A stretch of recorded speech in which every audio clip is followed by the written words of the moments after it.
আগামী 25শে ডিসেম্বর আমাদের প্রিয় নেতা জনাব তারেক রহমান স্বদেশ প্রত্যাবর্তনকালে যে সমস্ত আয়োজন অনুষ্ঠান এবং যে সমস্ত ব্যবস্থা আমরা গ্রহণ করেছি সেগুলো আপনাদেরকে জানাবো এবং সমস্ত বিষয়ে দেশবাসীর সহযোগিতা, আপনাদের সহযোগিতা কামনা করছি।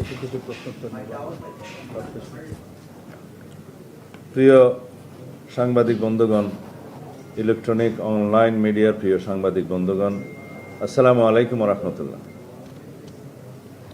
আমি সালাউদ্দিন আহমেদ, বিএনপি জাতীয় স্থায়ী কমিটির সদস্য ও জনাব তারেক রহমান স্বদেশ প্রত্যাবর্তন অভ্যর্থনা কমিটির আহ্বায়ক। আমার পাশে উপবিষ্ট জনাব রুহুল কবির রিজভী, বিএনপির সিনিয়র যুগ্ম মহাসচিব ও কমিটির সদস্য সচিব। অধ্যাপক মওদুদ আলমগীর পাবেল, মিডিয়া সেলের আহ্বায়ক ও অভ্যর্থনা কমিটির সদস্য। পাশে আছেন অবসরপ্রাপ্ত ব্রিগেডিয়ার শামস, তিনি চেয়ারপারসন নিরাপত্তা যে আছেন, নিরাপত্তা প্রধান, আমরা সিএসএফ নামে সবাই চিনি, চেয়ারপারসন সিকিউরিটি ফোর্সের তিনি প্রধান। আমাদের ও দলের পক্ষ থেকে আপনাদের স্বাগত জানাচ্ছি এবং কৃতজ্ঞতা ধন্যবাদ প্রকাশ করছি আপনাদের অকুণ্ঠ সহযোগিতার জন্য। আপনারা সকলেই ইতিমধ্যে অবহিত আছেন যে আর মাত্র কয়েক ঘন্টা পর সমগ্র জাতির 17 বছর ব্যাপী দীর্ঘ প্রতীক্ষার অবসান করতে যাচ্ছে। আমাদের প্রিয় নেতা বিএনপির ভারপ্রাপ্ত চেয়ারম্যান জনাব তারেক রহমান স্বদেশ প্রত্যাবর্তন করছেন ইনশাআল্লাহ। শুরুতেই আমি দেশবাসীর প্রতি কৃতজ্ঞতা ও ধন্যবাদ প্রকাশ করতে চাই। তারা আমাদের অভ্যর্থনা আয়োজনের প্রতি যে অকুণ্ঠ সহযোগিতা প্রদর্শন করেছেন সেটা অবিস্মরণীয়। একই সাথে আন্তরিক ক্ষমা প্রার্থনা করতে চাই যে প্রিয় নেতার স্বদেশ প্রত্যাবর্তনের ঐতিহাসিক আয়োজনকে বাস্তবায়িত করতে দলের পক্ষ থেকে অনিবার্য, অত্যাবশ্যক এবং ন্যূনতম যে সকল কর্মসূচি গৃহীত হয়েছে সেজন্য সৃষ্ট অসুবিধা ও কষ্টের জন্য তার নির্দেশনা প্রতিপালন করতে যে জনদুর্ভোগের বিষয় মাথায় রেখে আমরা রাজধানীর কেন্দ্রীয় কোনো স্থানে যেমন সোহরাওয়ার্দী উদ্যান বা মানিক মিয়া এভিনিউকে আমাদের কর্মসূচিতে অন্তর্ভুক্ত করিনি। রাজধানীর এক পাশে অপেক্ষাকৃত কম জনাকীর্ণ ও 300 ফুট প্রশস্ত 36 জুলাই মহাসড়কের শুধুমাত্র এক পাশের সার্ভিস লেনকে অতি সংক্ষিপ্ত এক গণ অভ্যর্থনা হিসাবে নির্ধারণ করেছি। এটা কোনো জনসভা নয়, সম্বর্ধনা অনুষ্ঠানও নয়, শুধুমাত্র দেশবাসীর প্রতি তার আন্তরিক কৃতজ্ঞতা প্রকাশ ও দেশনেত্রী সহ দেশের সকলের কল্যাণ কামনায় দোয়ার অনুরোধের অনুষ্ঠান। সে আয়োজনে তিনি ছাড়া আর দ্বিতীয় কোনো বক্তা থাকছেন না।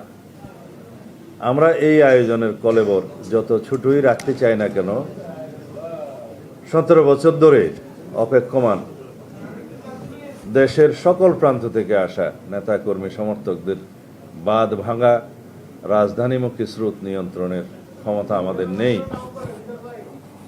তারপরেও আমরা আমাদের নেতাকর্মী সমর্থকদের নির্দেশনা দিয়েছি যাতে তাদের বেশিরভাগ কাঞ্চন ব্রিজ ব্যবহার করে অনুষ্ঠানস্থলে আসেন। রাজধানীতে তাদের প্রবেশ পথ ও যানবাহন অবস্থান ও অভ্যর্থনা কেন্দ্রের বিস্তারিত তালিকা আপনাদের জানাবো সকলের সুবিধার্থে। এর সাথে থাকছে 20টি মেডিকেল ক্যাম্প, সার্বক্ষণিক চিকিৎসক, প্যারামেডিক, ওষুধপত্র ও অ্যাম্বুলেন্স সহ সেসব ক্যাম্পের তালিকাও সকলের সুবিধার্থে আমরা জানিয়ে দিচ্ছি। এছাড়াও মঞ্চের কাছাকাছি 6 শয্যার একটা ফিল্ড হাসপাতালও থাকবে, আইসিইউ, অ্যাম্বুলেন্স সহ।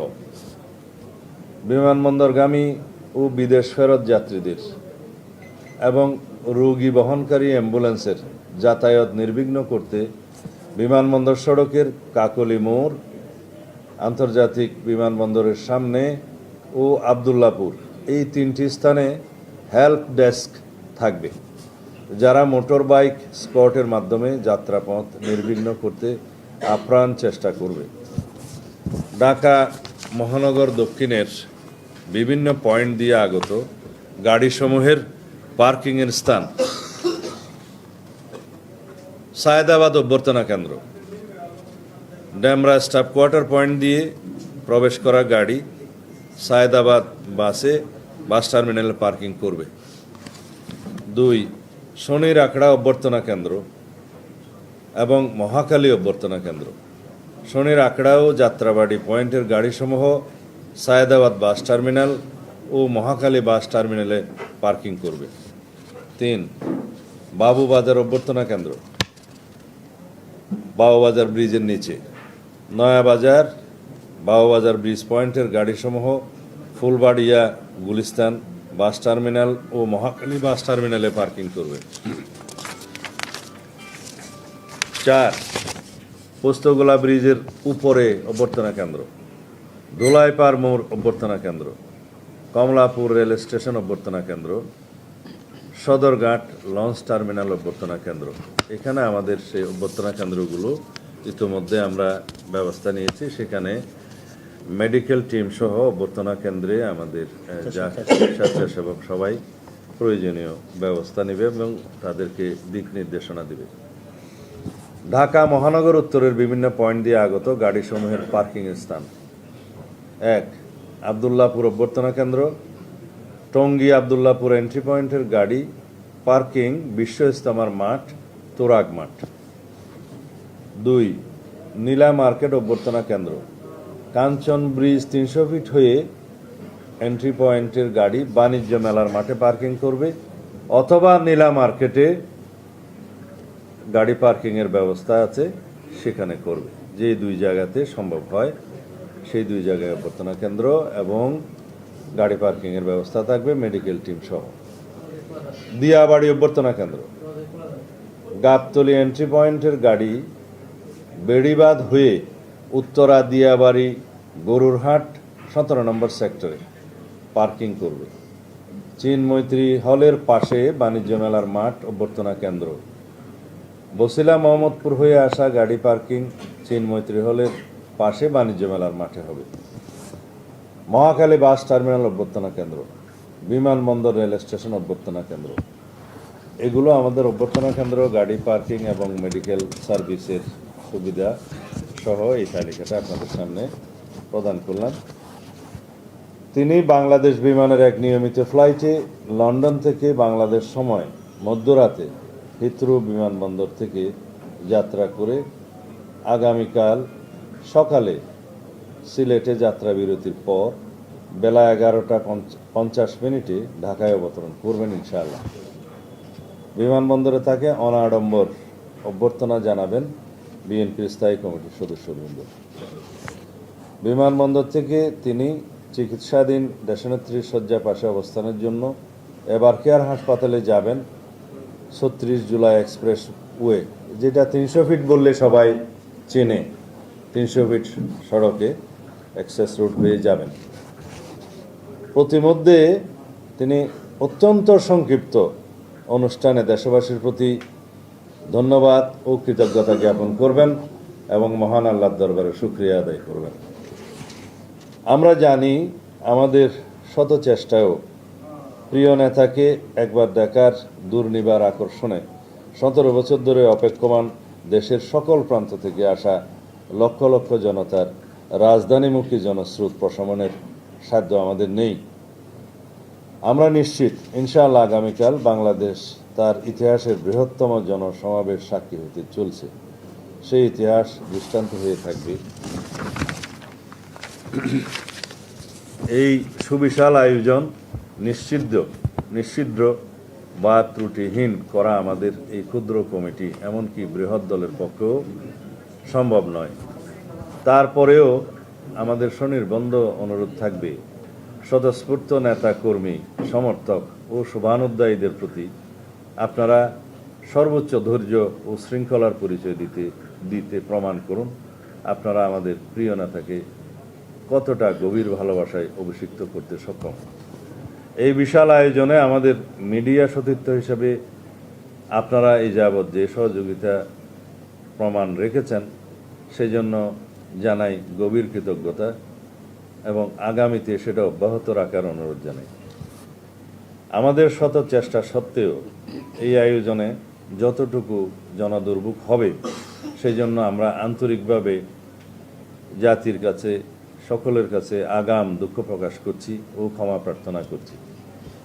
আমাদের স্বাধীনতা ও সার্বভৌমত্বের প্রতীক জনাব তারেক রহমান ও জিয়া পরিবারের এই স্বদেশ প্রত্যাবর্তন সকলের সহযোগিতায় এক অনন্য দৃষ্টান্ত হয়ে থাকবে এই শুভকামনা প্রত্যাশায়। আল্লাহ হাফেজ। বাংলাদেশ জিন্দাবাদ।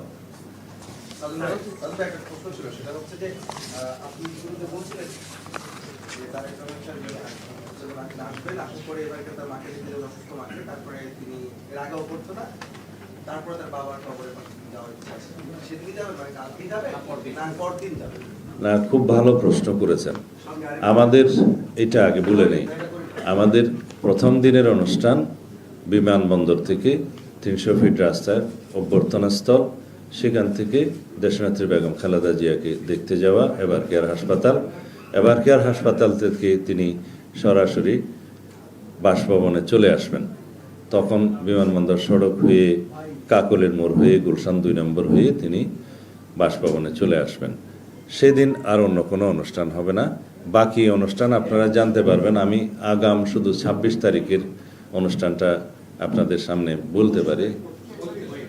25 বলে ফেলেছি, 26 তারিখ শুক্রবার বাদ জুম্মা তিনি বাসভবন থেকে রওনা হয়ে প্রথমে শহীদ জিয়ার মাজার জিয়ারত করবেন এবং সেখান থেকে জাতীয় স্মৃতিসৌধে তিনি শ্রদ্ধা জ্ঞাপন করতে যাবেন। এটা 26 তারিখ। 27 তারিখের প্রোগ্রাম আপনারা পরে জানবেন।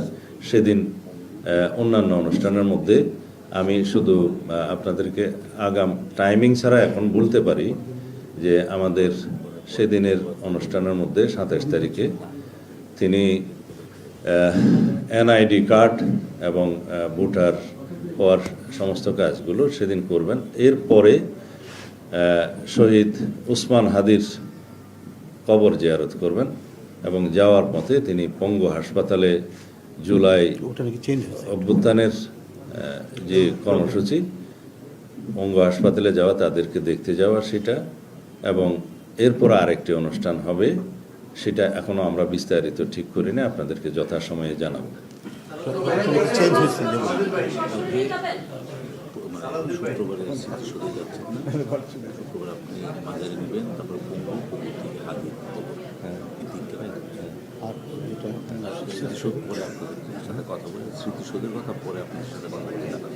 স্মৃতিসৌধটা তো প্রথম দিন শুধু মাজার এবং স্মৃতিসৌধ।